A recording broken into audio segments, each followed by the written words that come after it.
What happens when a powerful council chairman's son thinks he's above the law, and the one person who destroys that illusion is his own father? What happens when a council chairman's son decides that his father's name on the courthouse budget makes him untouchable and assaults a bailiff in the hallway of that very building?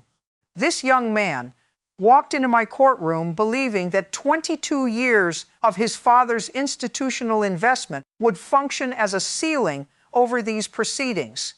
That two attorneys, the right name, and a carefully worded plea would reframe what two security cameras had recorded in high definition in a public hallway 60 feet from the clerk's office where it all began.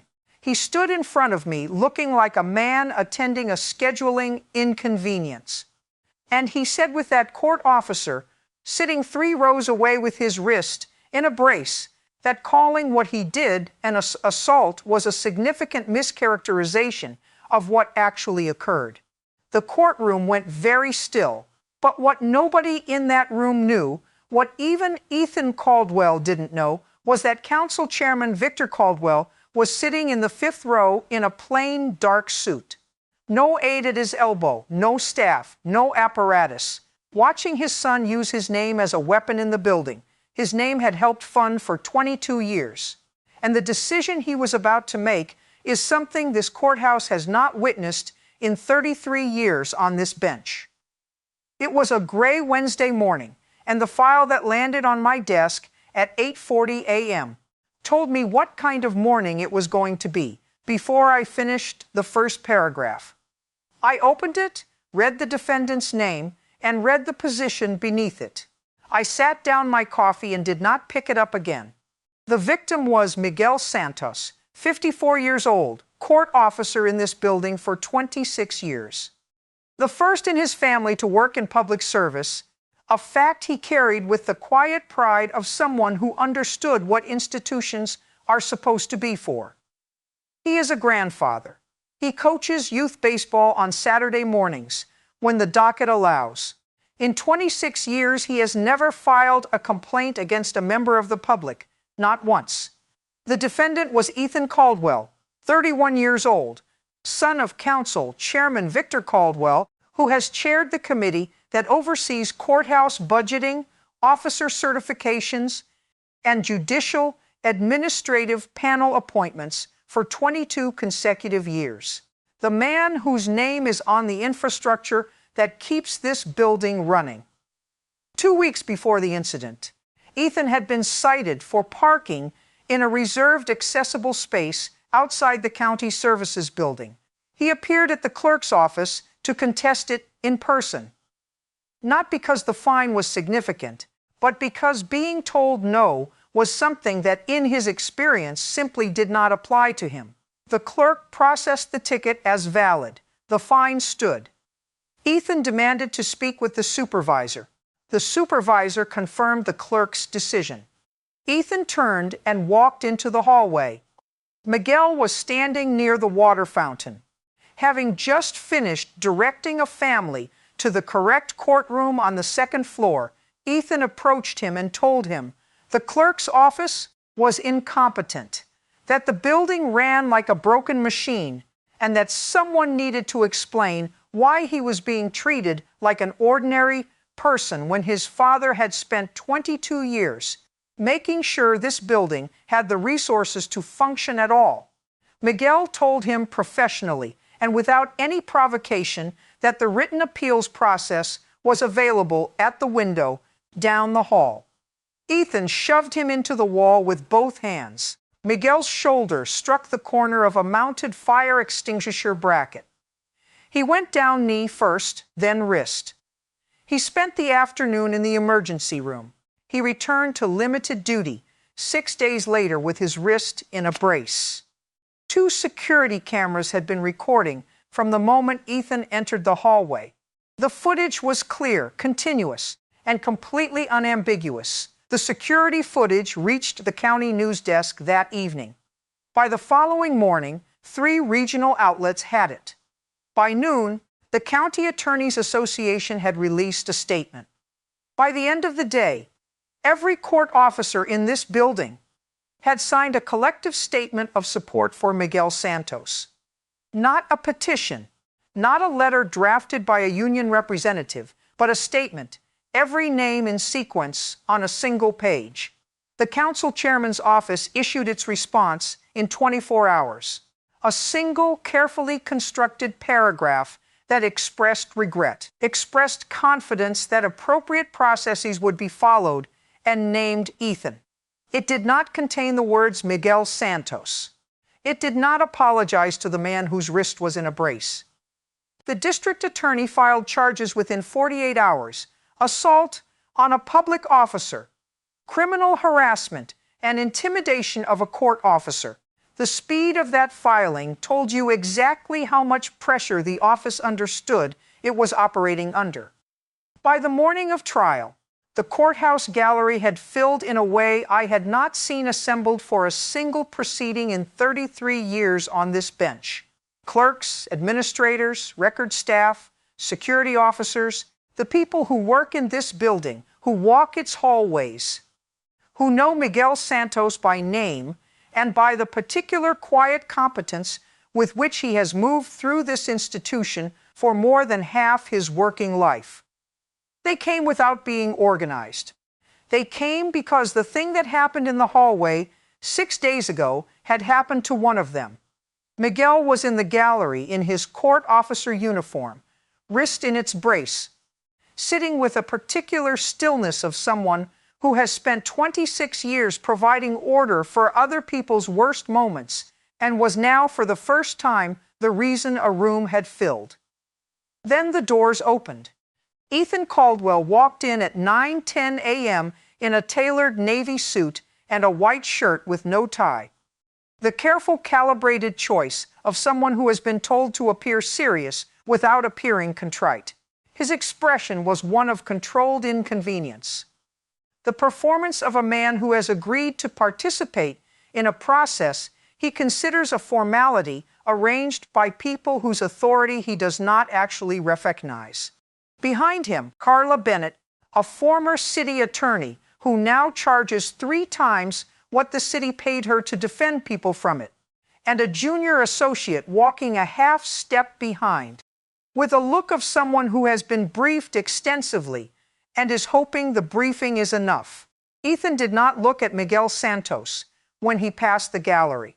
He did not slow, did not nod, did not acknowledge by any gesture or expression that the man sitting 3 rows from the aisle in full uniform, wrist in a brace, was the man he had put on the tile floor of this building 6 days ago.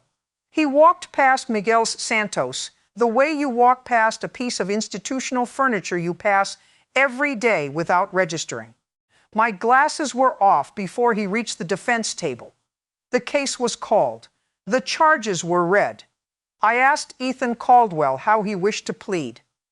Bennett was on her feet before the question finished. Context, mitigating circumstances. A moment of stress following a frustrating administrative interaction, her client's otherwise impeccable record in the community. I raised one hand. I had asked the defendant. Ethan looked at me with the composed, unhurried confidence of someone who has been told he has the best representation available and has concluded that this means the outcome has already been managed. Not guilty. What happened was a misunderstanding. I was upset and I overreacted, but calling it an assault is a significant mischaracterization of what actually occurred.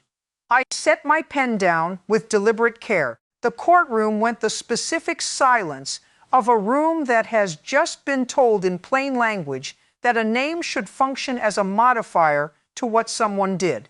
I told Ethan that a 26-year court officer with an unblemished record had spent an afternoon in the emergency room and returned to limited duty with his wrist in a brace. Would he like to clarify what part of that he considered a mischaracterization? He did not clarify. He said that Miguel could have stepped back, that the hallway was narrow, that the situation had escalated in a way that neither of them had intended. And then he said the sentence, I will carry from that morning for the rest of my time on this bench. I think if people understood the pressure my father operates under and the resources he's committed to this institution, they'd understand that this is not the kind of matter that reflects who I am or who my family is. The gallery made no sound at all, not the compressed silence of people holding back a reaction. The specific silence of a room that has just heard something it already suspected confirmed in plain language by the person who is supposed to be answering for what he did. I descended from the bench. I walked to the monitor at the side of the room. I pulled up the security camera footage and played it without a word. The hallway. Miguel at the water fountain having just finished giving directions to a family. You can see them in the frame moving toward the stairwell. Ethan entering the hallway with purpose. The exchange. Miguel's professional redirect. His hand gesturing toward the Peel's window. The shove, 2 hands full force. The sound of shoulder on bracket. Miguel going down. His wrist bending under him. Ethan walking away without looking back. I let it play to the end. Then I turned to face Ethan Caldwell. That man has worked in this building for 26 years. He was giving someone directions when you approached him. He gave you a professional, courteous response, and you drove him into a fire extinguisher bracket. That is not a misunderstanding. That is assault on a public officer documented on 2 cameras in a public hallway in your own courthouse. Bennett stepped in, then smooth, practiced, exactly the way experienced attorneys step in when a client has said too much and the footage has already been played. She introduced context, the stress of the administrative dispute, the particular compounding pressures of being a public figure's family member, the disproportionate media coverage, and then with the seamless transition of someone who had been building toward it from the first sentence, she mentioned the council chairman not as a threat. She was far too experienced for that as context. A reminder woven into language about community investment and institutional partnership that Victor Caldwell had spent 22 years ensuring this building had the resources to function, that the courtroom we were sitting in existed in its current form in part because of the committee he chaired. The gallery heard it the way people hear. A suspicion confirmed that familiar dispiriting recognition that this is the moment where the name does what names like that do in rooms like this one. Ethan straightened slightly, something in his posture that had been held in careful tension all morning settled into something that looked like relief. I let Bennett finish every sentence. Then I folded my hands on the bench, looked past her to the gallery, and asked the question I had been waiting to ask since the moment the file landed on my desk. Is Council Chairman Caldwell present in this courtroom today? Ethan's posture shifted barely but visibly. Bennett's pivot stopped mid-breath. The junior associate, seated behind the defense table, glanced involuntarily toward the back of the room before she could stop herself. Ethan said his father may have come to show his support. Let's confirm that. I looked toward the gallery and said clearly and without elevation, Chairman Caldwell, if you're present, I'd ask you to identify yourself. A stillness settled over the room, not the held silence of people waiting for something they expected, but the particular stillness of a room that has just asked a question it is not certain will be answered. Then, from the 5th row, a man stood. Victor Caldwell is 61 years old. He had no aide beside him, no staff member, no press officer, no institutional apparatus of any kind. He was wearing a plain dark suit and carrying the face of a man who has spent the last 6 days in the company of something he cannot manage his way out of, and who has arrived this morning at the place where he is going to stop trying. He stood with his hands at his sides and looked not at me, not at the cameras, but at his son.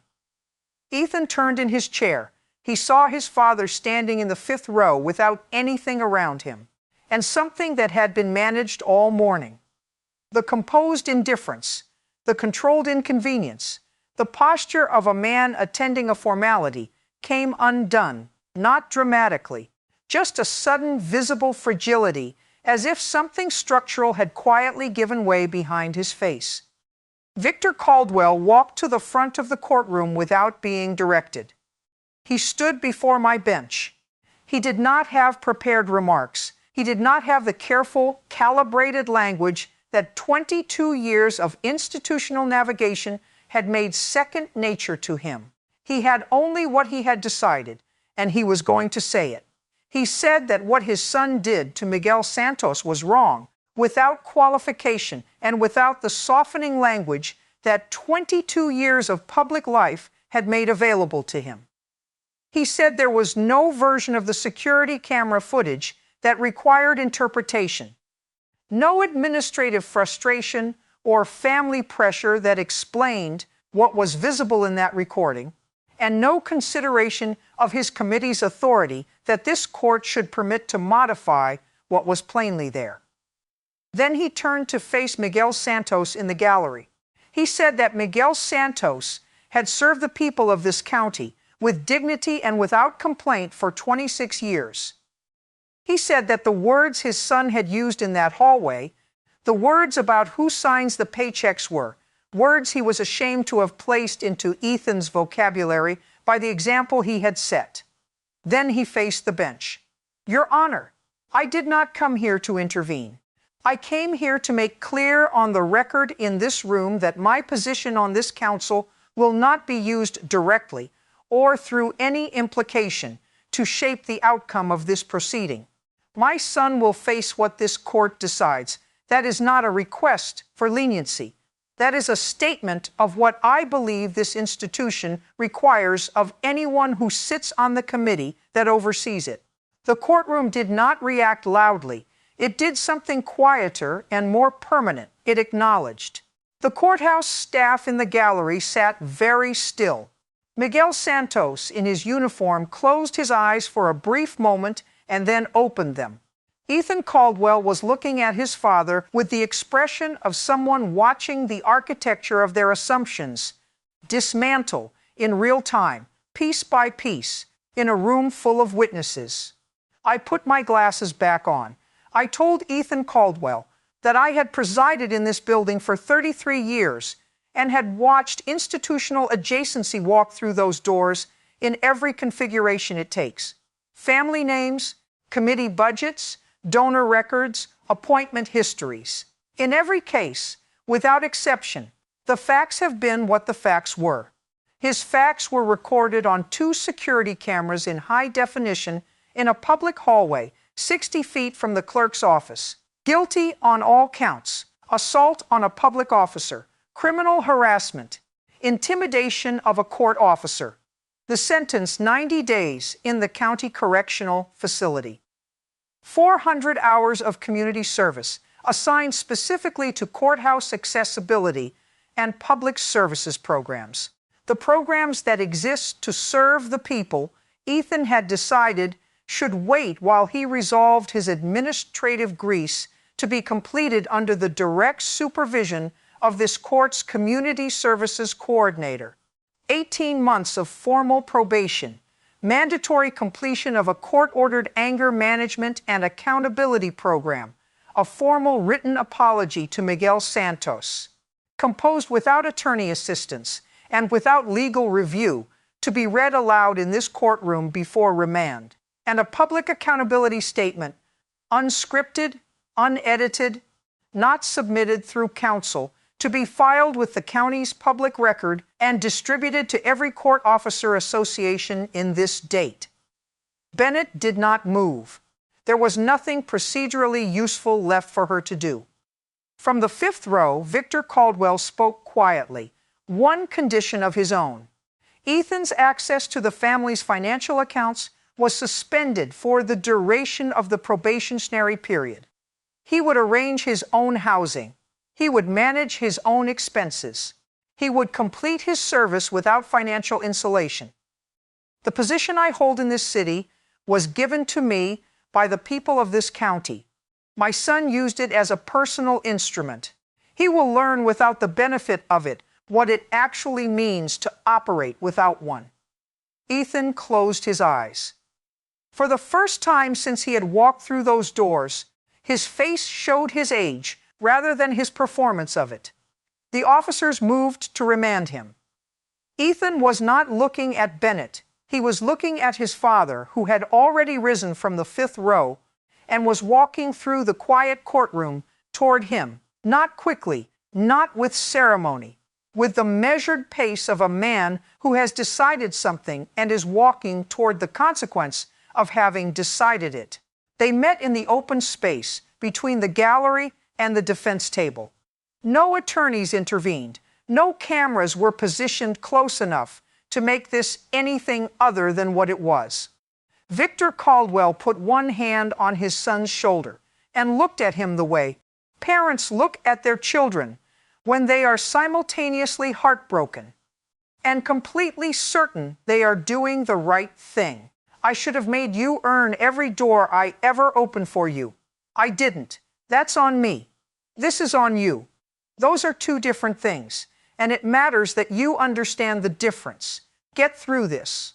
Come out someone who knows the difference." Ethan's voice, when it came, was stripped of everything the morning's performance had put in it. "I'm sorry, Dad, I know. Prove it." The officers were patient. When they stepped apart, Ethan straightened, nodded once, and walked with them without being asked twice. Victor Caldwell stood and watched his son go. Then Miguel Santos rose from his seat, wrist in its brace. 26 years of service in his posture, he crossed the floor of the courthouse he has worked in for more than half his adult life and extended his good hand.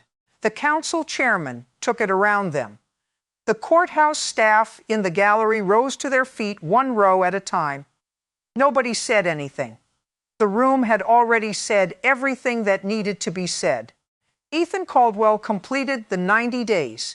He completed the 400 hours without the financial infrastructure that had defined every other aspect of his adult life. Arranging his own transportation, managing his own schedule, showing up to each assignment without the expectation that someone would have smoothed the logistics in advance. The courthouse accessibility coordinator described him at the 6-month review as someone who arrived expecting a transaction and left understanding that the work was the point. Miguel Santos returned to full duty 3 weeks after the trial. He continued without public statement, without complaint, and without having asked this court for anything beyond what the proceedings required. The public accountability statement was read at 2 court officer training seminars in the following year. Ethan spoke at one of them in person, without notes, without making it comfortable, without leaving out the part where he invoked his father's name as a trick to a man who had just helped a family find a courtroom. Afterward, in the hallway where the security footage was recorded, Ethan stopped in front of Miguel Santos. They shook hands. Both men described the conversation with the same word, enough. Victor Caldwell filed his recusal from all courthouse operations votes at the subsequent budget cycle. It entered the public record with a written statement explaining why he did not respond to the commendations that followed, because he did not consider it something that warranted a response. "I keep in the drawer where I keep the things that remind me what 33 years of this work is for one document." Miguel Santos's written testimony, submitted 6 days after the assault, in which he describes the incident in precise, professional, unembellished language, and ends with the following sentence: "I have always believed that what happens inside it matters. I still believe that this story is not about a parking ticket. It is about what happens when an institution is used as a personal instrument by someone who believes he inherited the right to use it, and what it looks like when the man who actually holds that authority stands up in the 5th row without his apparatus and refuses to be that instrument for Miguel Santos for the 26 years for the building. Share this, subscribe.